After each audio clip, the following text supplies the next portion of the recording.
I think what's very interesting about that site and that building is, first, it's a particularly wide site, which gives us more flexibility about what you can make. Here, we were able to actually configure the entire perimeter of the building. We were able to move parts of it farther back, parts of it farther out, take out sort of corners to create greater views.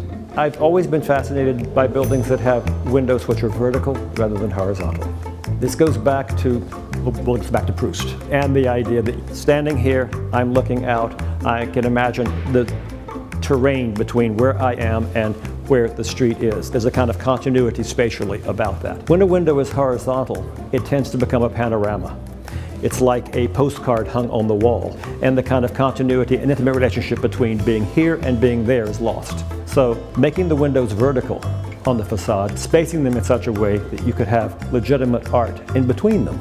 There's also this bizarre 80s or 90s Chanel perfume advertisement, where there were these French people standing in French doors, throwing open the windows, screaming,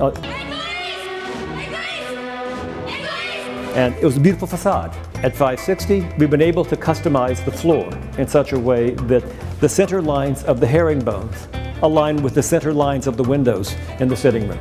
The room, the floors, everything is lining up with everything else, and you could almost generate the plan of the room out of the floor, and vice versa. Like a landscape painting, you want your eye to flicker between the mullion, the view beyond it, the thing beyond that. It's that old foreground, midground distance, everything you learned in art history. And I think that, on the other hand, when you get to the penthouse, you have in the foreground your own garden, your own landscape, and your own outdoor space. And I think in that case, what you want to do is to allow your eye to immediately go to the outside. If anything, the neighborhood is something of a charm bracelet of architectural ambition. I guess my idea behind the building was to make it really simple, apparently effortless, something that would, when you look at it the second and third and fourth, and 3 months later, when still uncovering things about it that are beautiful.